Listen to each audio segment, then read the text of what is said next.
Hello, hello. What Hello, up? everyone. What up? What up? What up? And welcome to the real football fans of New Jersey. This is episode 212. Holy guacamole. Can you believe that we are 12 episodes out of our 200th episodes? No. I can't believe July's like over. That I really can't believe either. So It's over. there's many things that we can't really get over here. But with July coming to an end, we have things coming up. We have training camp. We have preseason. We have BravoCon, which I will be trying to snag us one-day tickets either Thursday or Friday. I hope it's Thursday, and I hope we get early access because the last time we all know Katie was not in the country and I had to secure these tickets and had no way of telling Katie if I got them or not. Wait till she got back into the country. But obviously, thank you guys so much for joining us tonight. We are so excited to come back at you with another episode of All Things Football, All Things Housewives, wine, the summer, the heat wave, the fact that July is almost over. We're here to talk to you about everything that you want to talk about and deliver you the best of the best content. So let's go ahead and get right into the swing of things. We asked you guys 3 poll questions across our Instagram accounts and our Real Football Fans in New Jersey Twitter account.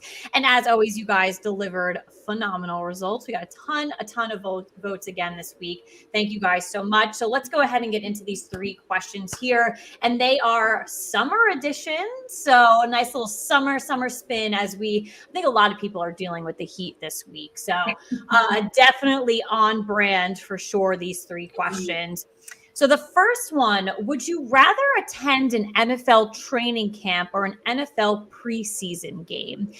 80% of you, a shocking majority, said training camp. 80%. Did I say that? Sorry. 80% of you said training camp. So what did you, I know what your answer is, but let the world know. I'm a fan of preseason games.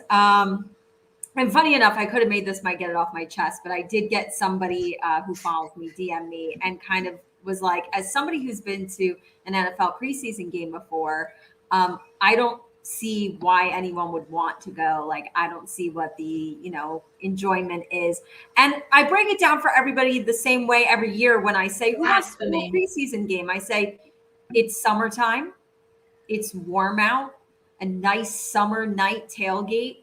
You're itching for football. So even if it's like, the backups or the third stringers, like you still are seeing football live. I don't give a fuck. To me, it's almost the best game to go to because if the Giants lose, nobody cares. It's preseason. No. So you go, the tickets are dirt cheap, obviously way cheaper than the regular season. And you just enjoy a nice summer night watching football and having some drinks in the parking lot. And I love it. So I'm all about preseason.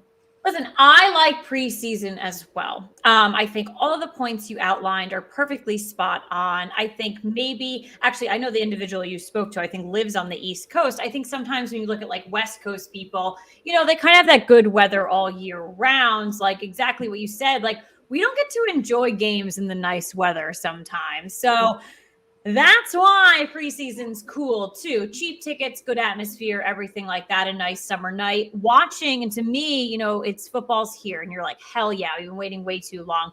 I actually went with the 80% though. And I did pick training camp solely because I've yet to be to a training camp. I really would love to go.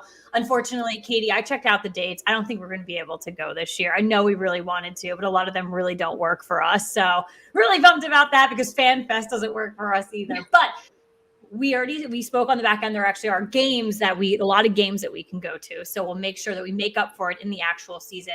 But training camp, I just think it's cool to, see the guys just like one-on-one with each other. You're up close. You're really right there.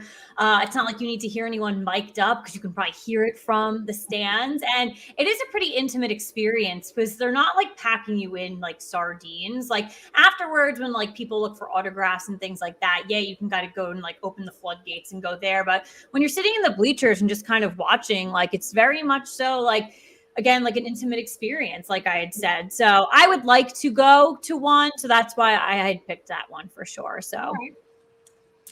All righty. Question number 2. Would you rather be in the Hamptons right now with the Real Housewives of New York ladies or down at the Jersey Shore with the Real Housewives of New Jersey ladies? Not really surprised here because 77% of you went with the Jersey Shore. What did you pick? Because we are from New Jersey, so a lot of our people are from this area. I'm with the strong minority again on this one. I went with the Hamptons with the RHOC ladies, and almost, Kate, for your reason of being like, I've never been to training camp. I don't feel as though I went to the Hamptons once. It was during like the first week of May, so it wasn't like warm yet. It wasn't like the full summer Hamptons vibe. So I picked the Hamptons because I have yet to really fully experience it in the summertime. I love the RHOC ladies. Not that I don't love the New Jersey ladies, but I've been to the Jersey Shore a gajillion billion times. So I would like to experience something new. I would like to be in the Hamptons. I picked the Hamptons too because I have never been to the Hamptons. So I would love to experience it. And why would you not want to experience it with the RHOC ladies who are rich as hell? They've got nice. Like I could play tennis in their backyard, in their pool. Like, yes. And let's be real. Like the New Jersey ladies, like their houses are really nice down the shore. But did you see them in that one episode go to Tiki Bar? They looked so stupid when they went there. You don't dress like that going to Martell's Tiki Bar. Give me a break. So I don't want to be a part of that cast and crew there. Yeah. I mean, if it includes the New Jersey men, that might sway. Of course. Me, but I'm just talking about the women. So I'm going. No, yeah. If you want to go on like a boat with the Jersey men, I'm there. Pack me up, sure. All right, let's talk bevies because it is hot, like we said, on the East Coast. It is hot around the world at this point. So you want to cool off in the summertime with a really nice, refreshing drink. So would you rather drink a glass of rosé or a couple of glasses? We're not going to judge you guys. Or a nice frozen margarita. This was pretty unanimous too, with 84% of you going with that frozen margarita. Katie, what did you pick? And this is not rosé, so I didn't pick rosé. I'm finally with the majority on this one. I went with a margarita, and I'm here to declare that I think rosé is my new Bloody Mary, where I like the idea, of it. Trying to get myself to like it. And at the end of the day, like I can drink rosé, I really can. Right. But every time, like I've ordered it, thinking like, ooh, like, and then I'm just like, it's not living up to. I could live without rosé for the rest of my life. So I went with margarita on this. Well, someone did message me and said, what about a combination of frozen rosé? Frosé is actually really good. Yeah. And yes, of course, you can pick that option. So for me, I went with margarita as well. I actually don't like my margaritas frozen though, but I still, like I'm thinking about it.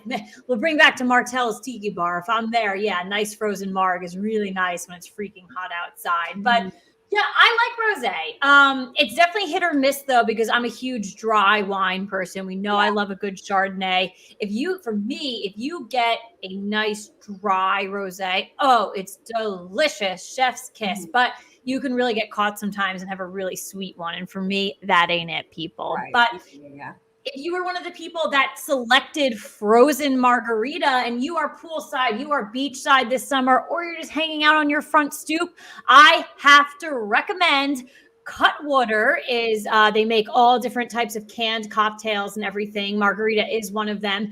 They are one of the brands that's hopping on the frozen popsicle game. So they make frozen margarita popsicles, adult, like, freezy pops like you had when you were a child, all different margarita flavors. I had them. I taste tested all of them and they were delicious. And I got to tell you, amazing poolside, refresher there. So if you picked frozen margarita, this is not an ad, I promise. I'm just giving you guys the good goods. So letting you know what is good. But those were our poll questions. Thank you guys so much. I see a ton of you tuning in already on Facebook and YouTube and a lot of people on Twitter.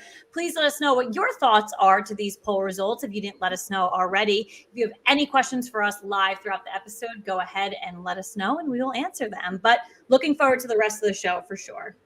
Yeah, absolutely. So we're going to kick it off with our big story of the week in the world of football, and it is going to be NFL quick hot opinions. This is from our guy, Bucky Brooks. He's delivering a lot of fun content on NFL.com. And his article came out on Friday where he talked about he picked one chaos team for each division. So by chaos team, he means that this chaotic team would be one that can make popular opinion look stupid. So someone that you wouldn't expect to do well. It's a team that can unexpectedly flip a division race on its head. His example from last year is like, not many people had the Cincinnati Bengals winning the AFC North. Right. And not only did they win that division, but definitely nobody expected that they would almost win a Super Bowl. Right. So that was his example of his chaotic team from last year. We are going to reveal Bucky's list again, one team for each division. And Caitlin and I are also going to give our chaos team for each division. Chaos. And we'll kick off with the AFC. We'll do the whole AFC and then we'll go over to the NFC. But that means we are starting with the AFC East.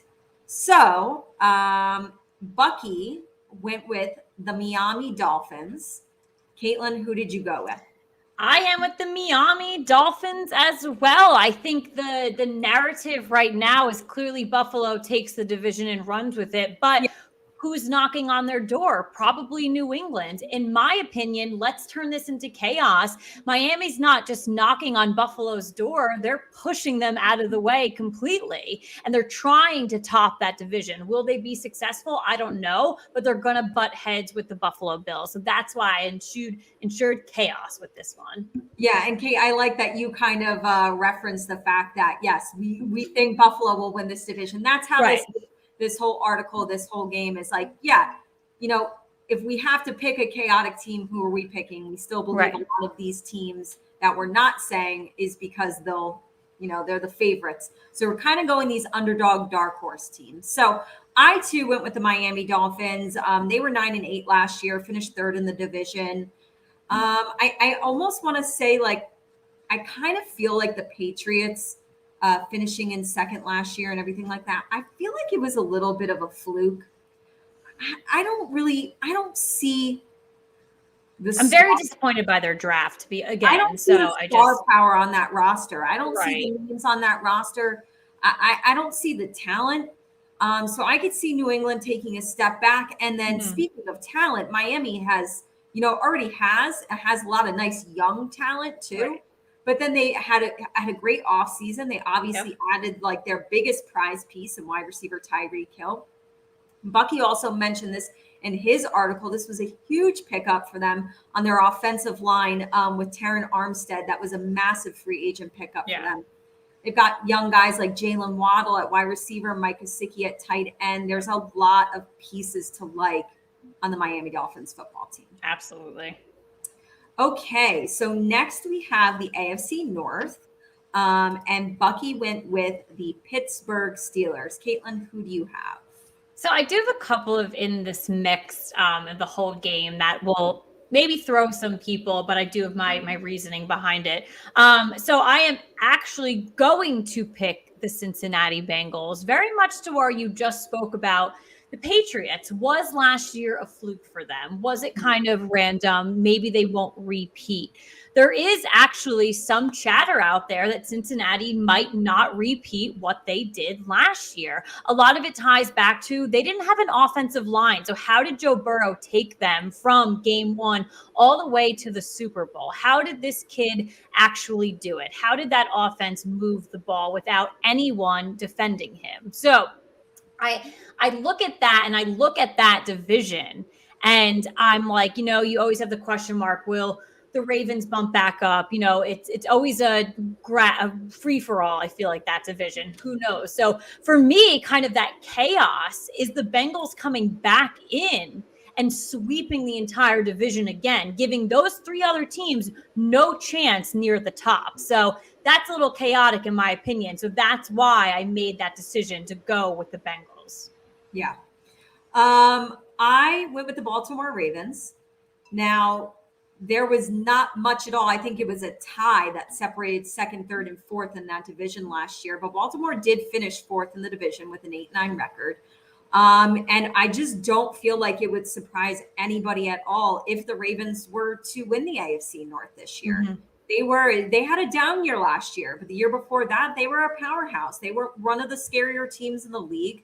I think the other thing too is like you've got Cincy, who's obviously coming off of a Super Bowl appearance. I think they'll play well. Then you got Pittsburgh and you've got Cleveland, and I feel like those quarterback situations with Mitchell Trubisky / Kenny Pickett. Then you've got the distraction, even if he plays, the distraction of Deshaun Watson. I feel more comfortable with Baltimore having their franchise quarterback and getting back to what they were 2 seasons ago. So they are my choice. Okay, next we have the AFC South, and Bucky, hot take, is going with the Jacksonville Jaguars. Caitlin, who do you have? Oh, it's not a hot take. That's a bad take. That's a freezing cold take. It's not good. It's not going to happen. Let's be realistic here. So my answer to this one is very similar to my one before, and I'll give you my reasoning for it. So I went with a really great team. I went with the Indianapolis Colts, but my reason behind the chaos is that they actually sweep the division. So where the Titans have actually no chance against them. So the Titans fall hard. You have your other teams in the division fall hard, and the Colts just take it and run with it. There's no chance whatsoever. So for me, again, I'm ensuing that chaos and in that perspective. So Caitlin, I couldn't agree with you more. I'm going with Indy. They were 9-8 last year, second in the division. I put down in my notes, I think they are better than Tennessee. I really do.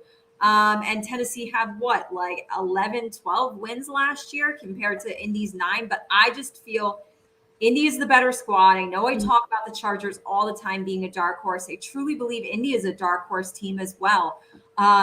Quarterback was always the question mark.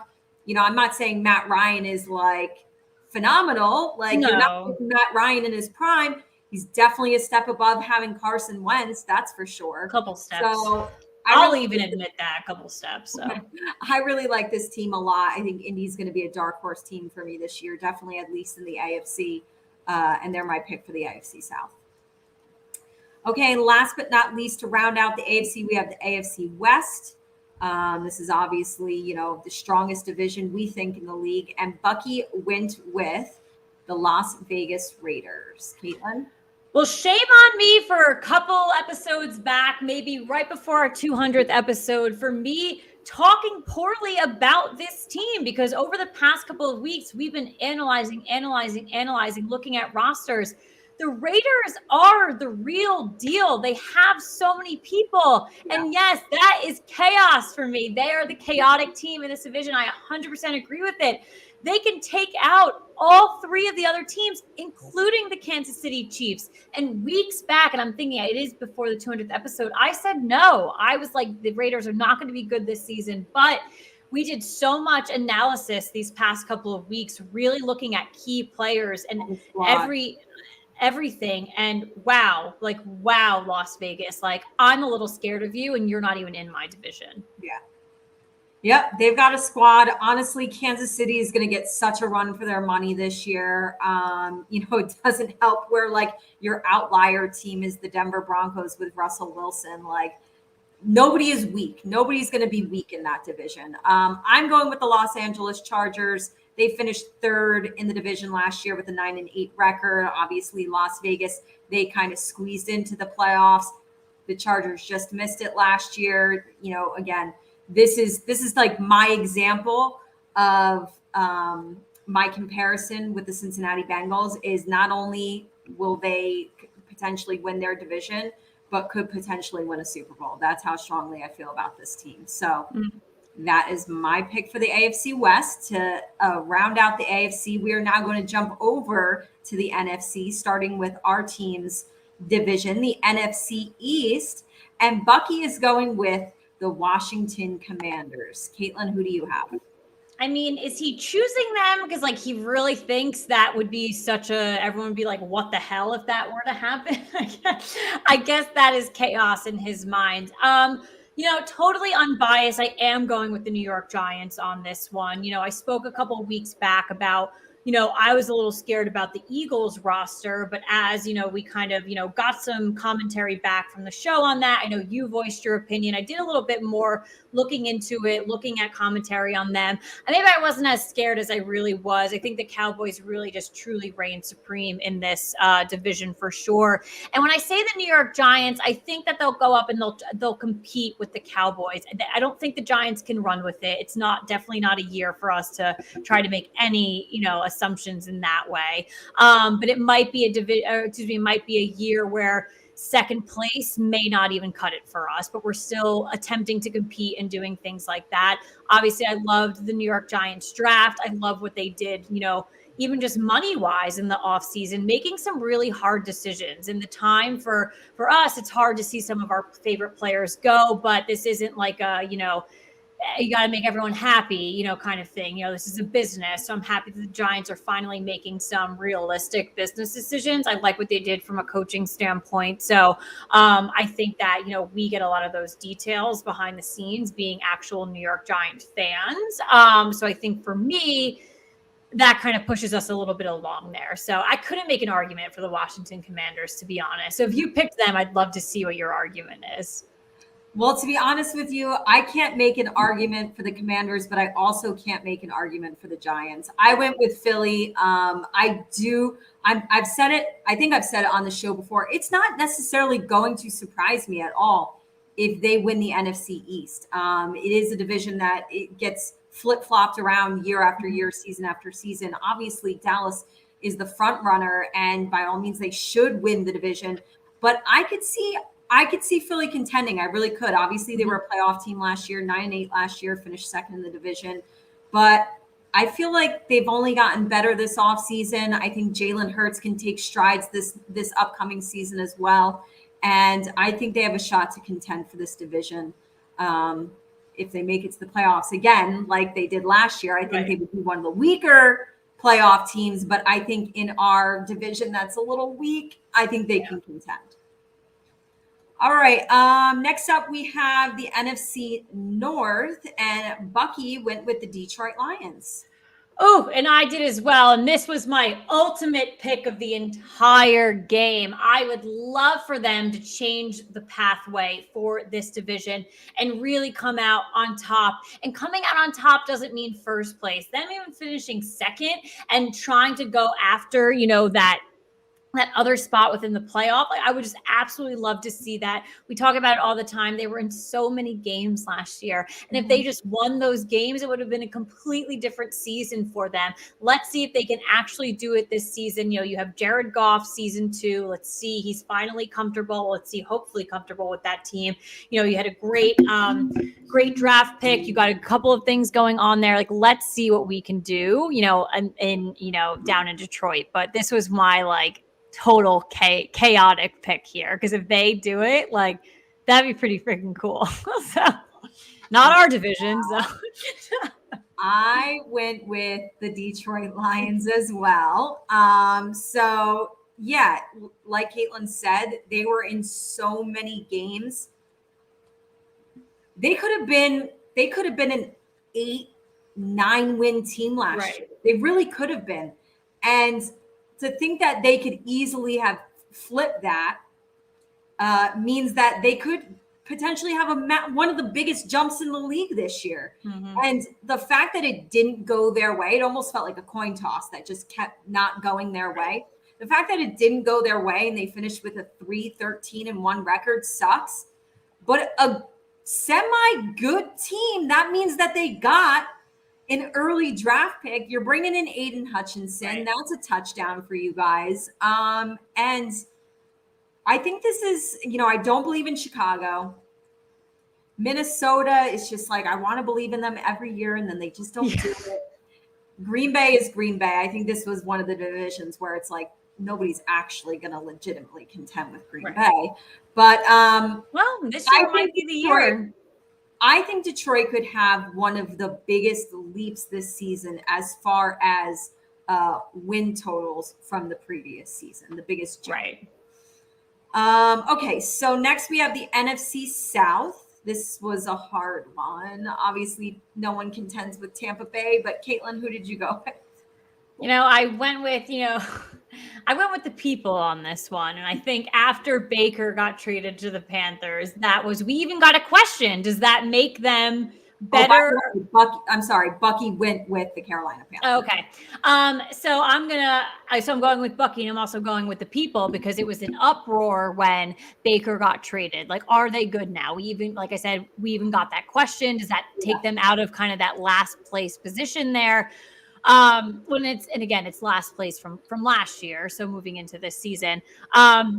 But sure, I'm going to go with the people on this one. And the Panthers are now good with Baker Mayfield and Christian McCaffrey coming back fully off of an injury, and anything else that you guys want to do. I don't know. So this one, I was like, whatever, just give it to the popular opinion on this one. Yeah, this one was so hard because I've said repeatedly on the show, and I don't want to like reverse and go back on things that I've said.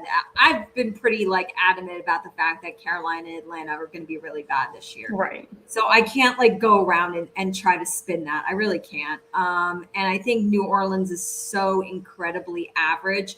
I feel like it's a team that I constantly forget about.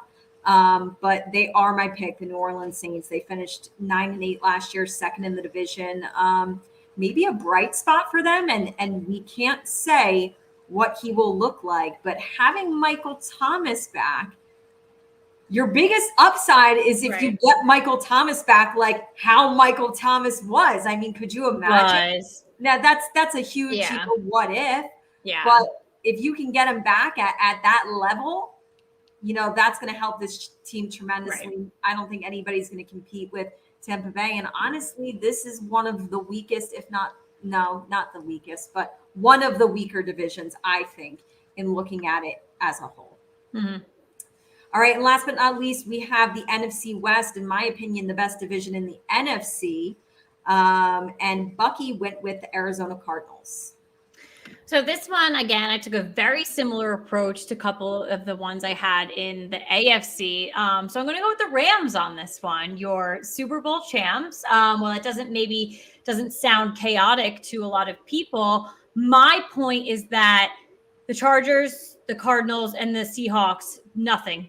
They give absolutely nothing to this division. So, and that it's the Rams. They run far, and there's no competition whatsoever immediately coming into the season. All right. I agree with Bucky. I went with the Arizona Cardinals. Seattle, I think they're just out. And that honestly, like, I meant the 49ers. I don't know why I said the Chargers. I don't know what I was thinking. I didn't say the Chargers. I did say the Chargers, not the Niners. I meant to say the Niners, not the Chargers. Okay. Sorry, that's what I meant. Okay. So for me, Seattle is out. That's a horrendous quarterback situation over there. Maybe one of the worst. They're out. And then you've got San Fran, and I really like San Fran. It was almost like they were a chaotic team last year. Nobody expected them to go as far as they did into the playoffs.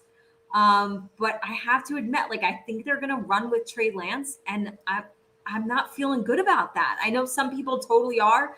I'm on the bandwagon of not feeling good about that. So I'm going with the Arizona Cardinals. I think they were one of the best teams, like halfway through the season, just winning on the road, at home, winning all their games. And then they just had this drop off at the very end, at the most important part of the season. They just fell apart, dropped off. And they still finished with an 11-6 record, second place. I think they're capable of putting it all together and having a full season of consistency. I think they're capable. I don't know if they'll do it, but they are a capable team. So they were my pick for the NFC West. All right. Well, that wraps it up, and definitely, a lot of opinions on all three ends there between me, Katie, and Bucky. So we're all believers in the Detroit Lions, so we got that. Let's go, Detroit.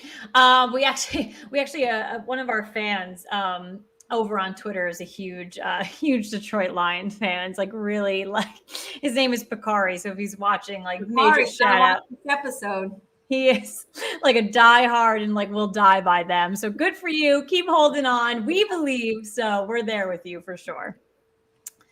All righty, let's go ahead and get into our big stories of the week of Housewives. So I'm pretty pumped about this one, but it is official. Tamara Judge is returning to the Real Housewives of Orange County for season 17. I would like to say we basically broke it last. I know. I was about to say that. Honestly, like I sent Katie the page 6. I think we were before page 6. So I always say someone's watching. It's like ESPN's watching us, page 6 is watching us. Someone's watching us on both ends. So, but over the weekend, after much speculation, it was officially revealed that Tamara Judge would be returning to Real Housewives of Orange County for season 17.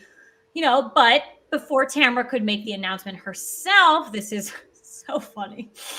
Former RHOC cast member Jill Zarin blurted out the news first. So on Instagram, Jill told her followers that, quote unquote, Tamara's coming back and my friend Vicky's not happy. Tamara fired back with a video on Twitter saying, "Hey guys, I have a big announcement. Jill's the thirstiest bitch I've ever met." She also tweeted, "Go F yourself, Jill Zarin, you thirsty bitch." So honestly, I know why Katie's laughing because she absolutely hates Jill Zarin, but I don't know why. This is the dumbest shit in the world for them to get in. I don't know. It's so stupid. Also, I didn't watch, I think this was last night, but on Watch What Happens Live, Andy had Vicky and Tamara on the show together. And I didn't catch that, but I did catch an article saying like Vicky was like, I'm happy for her that she's going back. They're friends. They're like best friends. friends. So Jill, not only did you like break this news, but get your facts straight. Shut up. They are literally, yes. Tamara and Vicky are like literally best friends. So like, I don't understand like what the problem. It's like so dumb.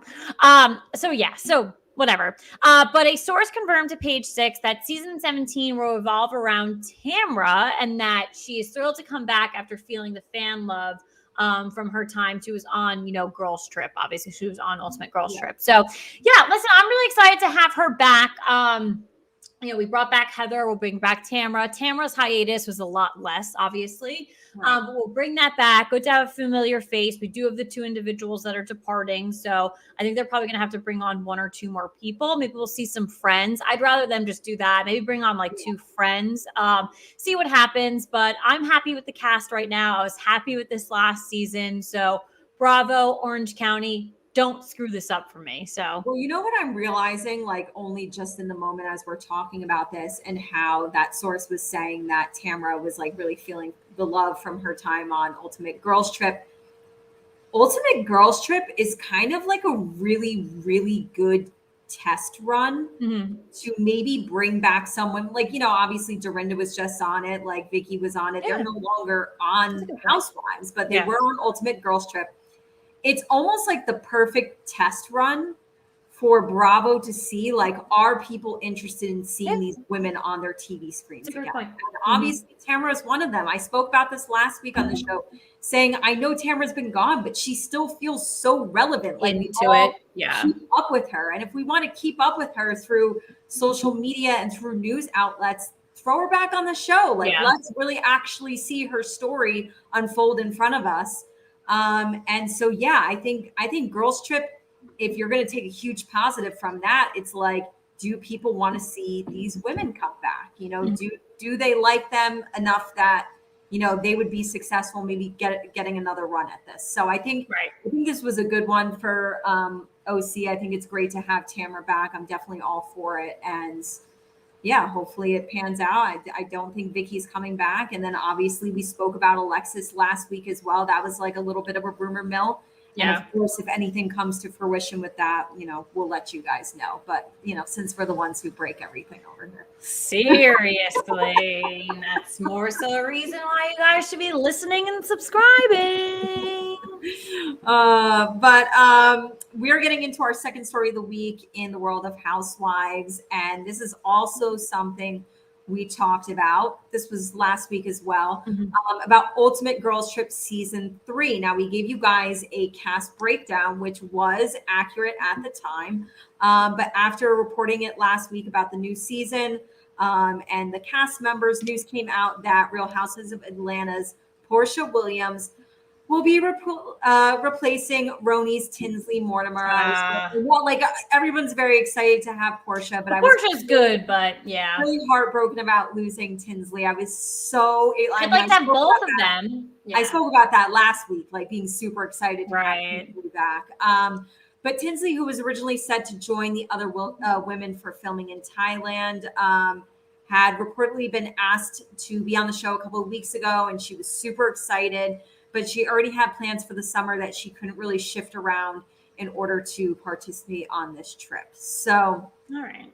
Hopefully that means that we can have Tinsley in the future. You know, if Girls Trip keeps going at the rate that they're going, popping out seasons left and right. Maybe she'll still come though. It's like a surprise. That would be great. I would love that. I ended my plans early, so I come here to be with you. She could pull a Jill Zarin. Hi.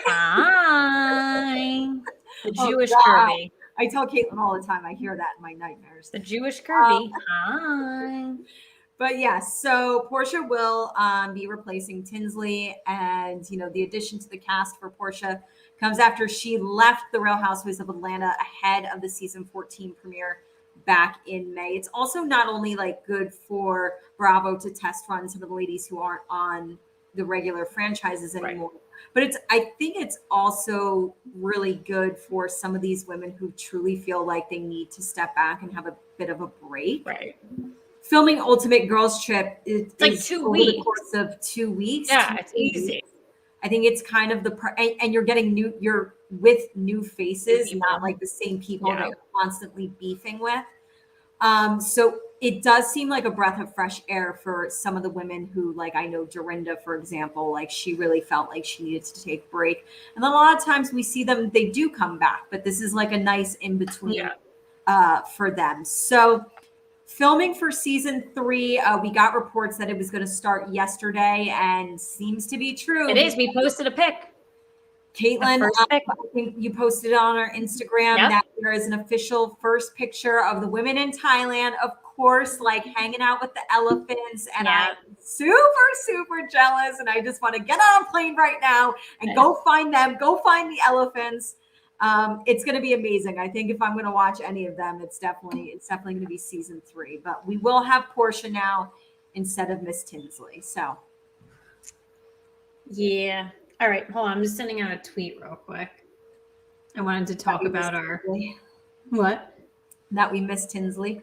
No. My Tinsdale. I miss her so much. And I was very excited because Leah was going to be there, and I really enjoy their friendship. And well, what I was tweeting out was that we were getting into our game and we were talking fantasy football. So guys, July is almost over. Fantasy drafts they happen in August. That's when, I don't know what psychopath is doing them right now, but if you are, people have been, since the season was over, trying to understand what their draft is going to look like. But I don't think anyone's actually holding drafts right now. But I got my first official email from, I think, ESPN 2 days ago saying it's drafting season. I actually did get word from a friend of mine yesterday how to draft, but it was a specific rookie league draft. I have heard of those. I have. But also very hard considering training camp and preseason hasn't happened. You're really going off of, what you're kind of expecting from where they were drafted and how they did in college, because you don't have there's always buzz on rookies, once training camp and preseason goes, but to not hear that yet is a little tricky. So I have heard of those before, and it's cool. It's very interesting. It is very cool, but that's a really tough one. So hopefully you guys that are doing those aren't putting too much money on those rookie drafts. But let's go ahead. So we are talking fantasy football. It is our game for tonight. We are playing one of our original games, calling You Can Get With This or You Can Get With That. It's in our early fantasy football edition of this game. We played this game last year. We're giving you our first piece of fantasy football content. Obviously, we are choosing which player we'd rather have this season for fantasy football. So we went across all different positions here. We have 10 different ones to share with you guys tonight. So we're just going to go ahead and go one by one. We gave 2 options. So obviously there's a gazillion options you can pick. We narrowed it down to 2 for each, but they're very popular for both. So let's go ahead and get into it. So Katie, our first one is quarterback. Obviously, people are taking QBs off the board. Not at number 1, I hope, but we have Arizona's Kyler Murray and Baltimore's Lamar Jackson. So really good duo right here. We spoke very highly both of the Ravens and Arizona before, mainly you, obviously, but very curious to see what you have for this one. Who would you rather go with fantasy-wise? I mean, they're very similar quarterbacks, and they definitely have a very similar style. And they are dual threat quarterbacks. They both love to run the ball a lot, and I think they match up statistically pretty even. So this came down to me with who I just felt like maybe had better weapons and just slightly better. I'm going to go with Arizona's Kyler Murray. All right. Well, we are different at the first one. So I'm going with Lamar Jackson. And I think it's because I think Kyler has a little bit more around him weapon-wise. And being that dual threat quarterback, is he going to have to take things more into his own hands this season? Yeah. And does that put him in the end zone more to get him those touchdowns? Because I actually think that fantasy owners, you're going to get the points from them scoring their own touchdowns, which is huge. Right. So you have, in my opinion, look at it from that perspective. Yeah. That was definitely like playing devil's advocate on my point. But that makes sense. All right, number 2, we're going to tight end. So we're going with young star, Atlanta's Kyle Pitts, or, in the game for quite some bit, but very talented, Las Vegas's Darren Waller. I think Darren Waller has been like a top tight end for the last couple seasons now. They both actually, fun fact, last year, both averaged 60 receiving yards per game. I'm thinking this is going to be a breakout year 2 for Kyle Pitts, and he is my selection for this one. I'm going with Kyle Pitts too, and mainly because, yes, I think that, year 2, we're going to, let's see it. I'm so excited for this kid. Like, I cannot wait for his first, 5 seasons within the NFL. I think 2 through 5 are going to be really good for us to watch. The reason why I chose against Darren Waller, though, is that we already spoke about how impressive that Vegas roster is. So they've got wide receivers, they've got running backs, they've got a quarterback that can be mobile if he chooses to be. So how are they going to use their tight ends? Are they actually going to use him as a true tight end? Or I think in the past, they've actually relied on Darren Waller as that kind of wide receiver sometimes. With, obviously Devontae Adams on the team now, they're not going to have to rely on him. So can Darren Waller be that true tight end? I'm not sure. Let's see, obviously, what unfolds there. But I had to go with Kyle Pitts for that reason. All right. Number 3, we have a running back. So Cincinnati's Joe Mixon or Pittsburgh Najee Harris. So they both practically have had the same rush yards last year. I'm going to go with the guy who finds the end zone more. 16 touchdowns last season versus the other guys, 10 touchdowns. I went with Cincinnati's Joe Mixon. Yeah, and Joe Mixon's very good, but I had to go with Najee Harris on this one. And I'll call bias on it for sure.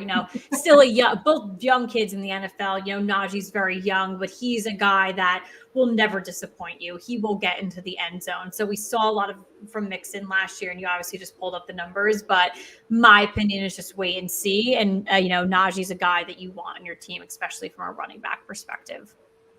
All right. Let's move into wide receiver. We have a newly acquired wide receiver out of Philadelphia and A.J. Brown, or going up against his division rival with Dallas's CeeDee Lamb. I am going with Dallas's CeeDee Lamb. So more yards per game last year, more touchdowns over A.J. Brown. He's sticking with his same quarterback. That's always a positive when you already have a rapport with your quarterback. And then factor in the fact that Amari Cooper is gone from Dallas. So I think CeeDee Lamb is the guy over there. He has to be. And I think he's going to have a big year in Dallas. CeeDee Lamb is the guy. I went with him as well. Very much on the same, aspects that you had picked, being that wide receiver 1, being with his same quarterback. A.J. Brown, while he's very talented, he's a little bit later in his career, and there's nothing wrong with that. But moving on to a new quarterback, a young quarterback, it's not Ryan Tannehill anymore. It's not, I don't know how much you made out of Marcus Mariota, but it's really, for me, I think CeeDee Lamb is going to do big things. And I think just over AJ Brown, he's the guy you want to take.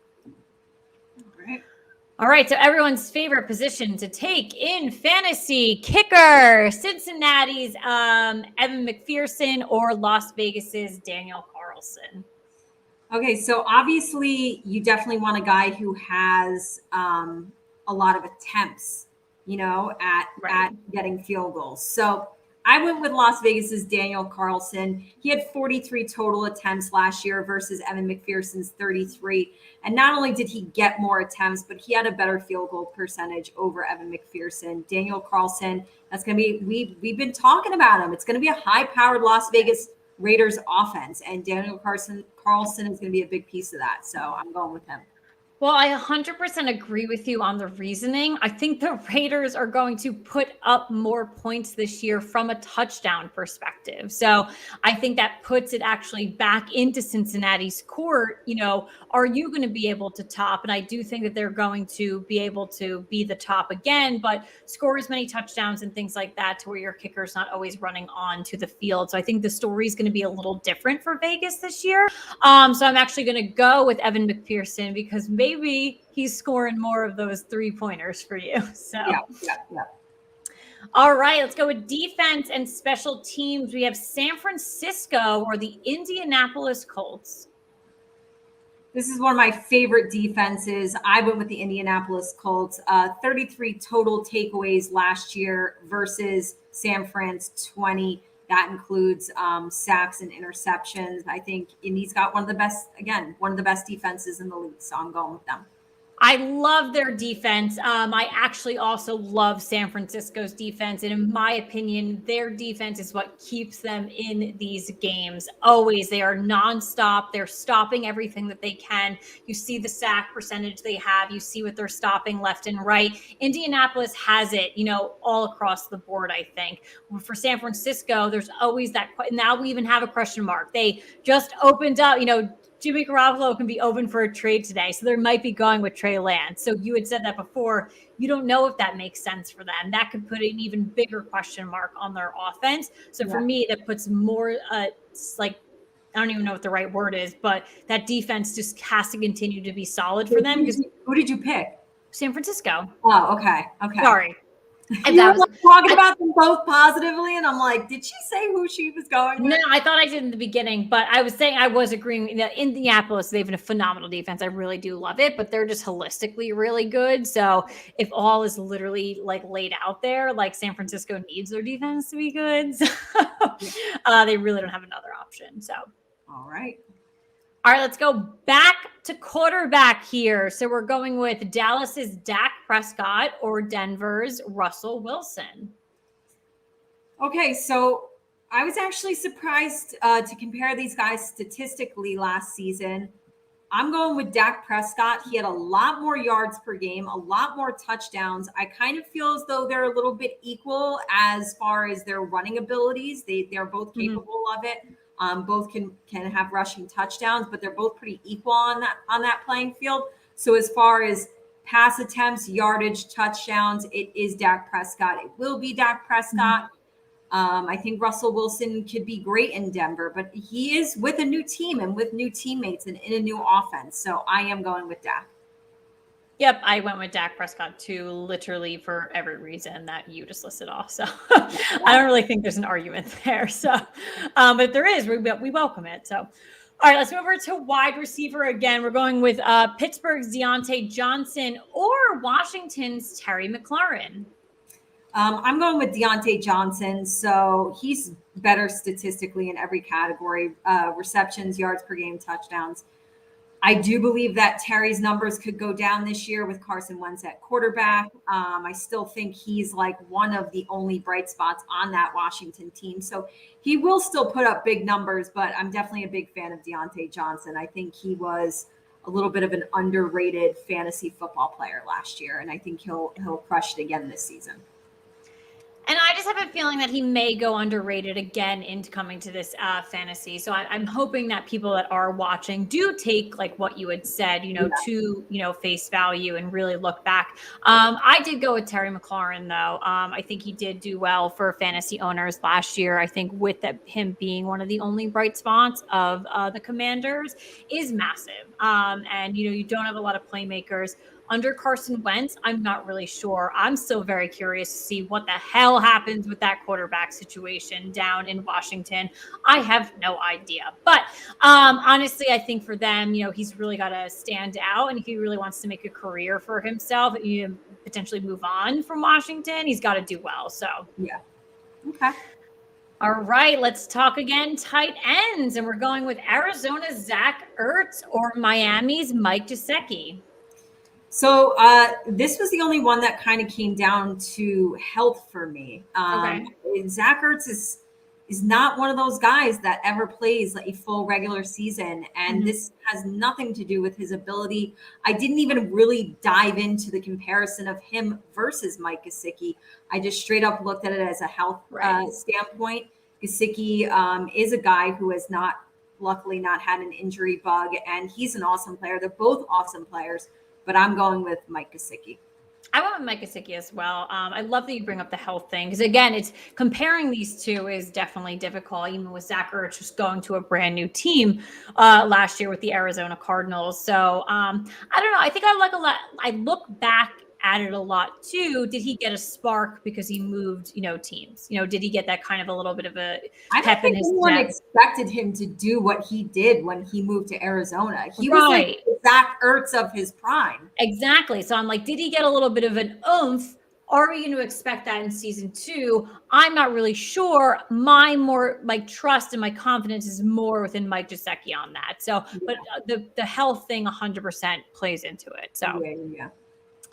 All right. And moving back to running back for our last slot here, we have the Chargers, Austin Eckler, or New Orleans, Alvin Kamara. I went with Austin Eckler. I think he's going to be a top 5 pick in a lot of people's drafts. Right. He is a touchdown machine, 20 touchdowns last season. And when you're comparing these two guys specifically head to head, they both have that same exact strength, which makes both of them amazing to have in fantasy over a lot of other running backs. And they're both phenomenal receiving running backs.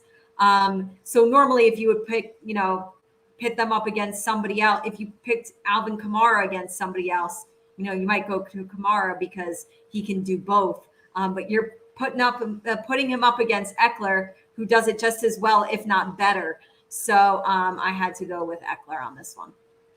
Well, listen, we played non-quarterback MVPs a week or two ago, and maybe it was last week, and Austin Eckler was my MVP for the Los Angeles Chargers for all the reasons that you just laid out there. And he, listen, if you guys can grab him early and smartly, I would 100% do it. And listen, again, it's no attest to Alvin Kamara, as you said. You pin him up against anyone else, it's kind of a win-win there. But Austin Eckler is just a very, very talented running back, and he really does wonders for that Chargers team. So, absolutely.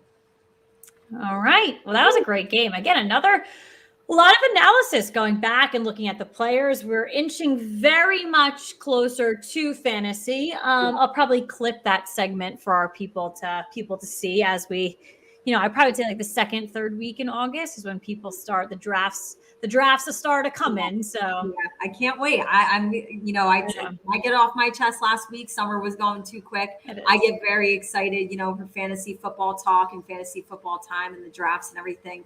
So that is at least something to look forward to. But for this week's Get It Off Your Chest, positive, negative football, housewives, life, wine. Caitlin, what did you go with this week for your Get It Off Your Chest? Oh my God. Well, it's brand spanking new, fresh off the press, or hot off the press. Sorry. Oh my God. So the Giants this morning, after we've been asking for so many years, they released their classic jerseys. And not only did they release their classic jerseys for us to buy, they are actually playing 2 games this year with that classic uniform. This is not color rush, people. This is not any other gimmick that the NFL is doing. The New York Giants are simply putting their legacy back into the game and doing those old school. They've got, though, I even have the stripes on my shirt. My shirt isn't really old school, but it's the blue, it's the striped red, it's the outline of the red and the white on the numbers, it's the old school logo, the navy blue logo with the Giants written across. So holy crap, did they stir up some, excitement and fun today, with a great hype video with Saquon Barkley, with Lawrence Taylor, and now all the guys coming out and wearing the jerseys, things like that. So I saw it. It's funny. I got out of Orange Theory this morning, opened my phone. My brother had sent it to the family chat saying this. I got a Snapchat from you saying this. I had to not physically run home, but speed home. I hit a little bit of traffic. I wasn't happy. It's 5 minutes away from my house, my studio. I hit traffic, got this today. And I ran home, looked at everything, bought 2 jerseys right away. My favorite thing about this is that they do have OCU Manura is my favorite New York Giant. He obviously retired as a Giant, but he did go on to other teams after his time with New York. So they have his jersey. They're very exclusive with these classic jerseys. They actually had his. So I was so thrilled. He's I have a Michael Strahan, old school, but OC was my first jersey that was mine that I owned. So now I'm getting this, and I feel like chills talking about it right now. I'm so excited. And it was fate. Katie and I were talking about it. I've been wanting to get an Xavier McKinney jersey. Obviously, he's a Bama boy. He wears 29. That's my favorite number of all time. I've been toying with the idea. At one time, it was sold out. I couldn't even find it. And today, they obviously have it in the classic. It was just fate. I had to buy it. So I bought those 2. I'm so excited. Everything. I just can't wait to wear them. I know Katie got a Lawrence Taylor jersey, so I'm so excited. Yeah, it was just a good day. So, and also Xavier McKinney and OC liked my tweet. So, yeah, that was the best part. Xavier McKinney actually retweeted me. So you almost left that one out. That was the best. It was just a really good from 9 a.m. to 11 a.m. I was just flying high on this whole thing. Yeah. So I'm still feeling good about it, but it was good. Well, I'm going to piggyback off of you because, like you, it was super early in the morning, and I'm watching these videos that the New York Giants put together, unveiling these jerseys. Right. Like you said, the whole video with Saquon Barkley and Lawrence Taylor, and they were playing all these clips from old school Giants games, black and white games. And it had me in my feels as well, but it had me in my feels in a positive, and also just we're such a proud organization, the New York football Giants. I mean, we are very proud of the Super Bowls we've won, of the players that we've had, like Lawrence Taylor, who many argue is the best defensive player of all time. We have so many things to really feel good about, but they're so nostalgic now. They feel so long ago. I can't remember feeling positive about Giants football. It's been a long time. We did that game the other week, or that discussion about playoff droughts for the teams in the NFL, and the New York Giants are in quite a playoff drought. Right. It's been a long time since they've played competitive football. I'm not saying that these jerseys are going to change anything in light of anybody's tushies, but they better. If we lose in those damn jerseys, I'm going to light someone on fire. I hope they feel a little bit inspired. I hope these players look at these jerseys and remember. I hope, if anything else, it helps them to remember that we are a very proud organization, and to be a New York football Giant is a very big deal. And I hope they wear those jerseys with pride. I know that we're going to feel prideful, seeing them. Yeah. We do. And I think it's great that they're going to be wearing them twice this season. I think let's rock it all year. All year. If we win both those games, rest of the season. I feel like it does bring up a lot of positive memories. And I just want that to inspire going forward to get back to that. Yeah, that's who we are, and that's who we need to be. So that is my get it off my chest. And yes, I'm excited to wear mine. And I think they're great. And inside the collar, it says "Once a Giant, always a Giant." So that was these jerseys are sick. These are limited edition jerseys. So the fact that we snagged them, I'm very excited. We're gonna look good in them. Oh, I'm so excited. Yay. Mine come. I mean, I was a little upset. They didn't sell them in youth sizes. So I buy my jerseys in youth. Yeah, that's how we get our discounts. So Katie and I can fit in youth jerseys. So it's like I buy like a youth extra large, but like I still fit in them, but they're still whatever. So that's what I was a little disappointed about. So if anyone's listening, Giant, whoever made the jerseys, I'm a little upset that you didn't make them in kids sizes. I don't like women's cuts. I had to buy the men's cut. So I had to buy the men's small. So I'm going to be drowning, but it's okay because it's going to be the it won't fall. be that bad. Honestly, the youth XL and the men's small are actually going to be pretty similar. Okay. I was gonna say because I have like a men's medium for two of them, and they are dresses on me. I don't need to wear. So I do have an old school Strahan one, and I checked before I ordered mine today. I was like, oh, I don't even remember what size. Right. And that is a men's small. And yeah, like, well, I'm short, so it's a little long on me. But you'll find that it's okay. It's a good size. All right. Yeah. Regardless, very excited. I could wear one that's down to the floor. I don't care. So very excited for that for sure, but very, very good. So alrighty, well, let's get to that point of the night where we let you guys know and not what to miss. So Real Houses Beverly Hills is on tonight at 8 p.m. You are a little bit late if you're watching us live, but you can go catch the rest of it. Dubai is on tonight, Wednesdays at 9 p.m. Real Houses of Atlanta is on Sundays at 8 p.m. The NFL Hall of Fame game is only 15 days away. We are basically 2 weeks out from that. So get ready, people. Even if you only watch like the first 5 minutes, like me and Katie, you still want to watch a little bit of it. So, and then listen, following up on that, Hard Knocks, 20 days away. So it's a coming, people. So football we're manifesting it. It's coming. I can feel it. I'm excited. We got new jerseys. We're ready to wear them. Woo! So thinking about what preseason games to go to, what regular season games to go to. So we'll it's good. Catch you guys at games this year. That's for sure. Yeah, we will be there for sure. So, we will let you know way ahead of time. So do not worry. But as always, thank you for joining us for the Real Football Fans of New Jersey. We love talking to you guys week after week. Catch us on all of our social media accounts, Facebook, YouTube, Twitter, and Instagram. And obviously listen, subscribe to us on all of your favorite podcast outlets. We're always here for you guys. We know you're here for us. So we cannot wait to see you next time on the Real Football Fans of New Jersey. Good night. Good night. Good night.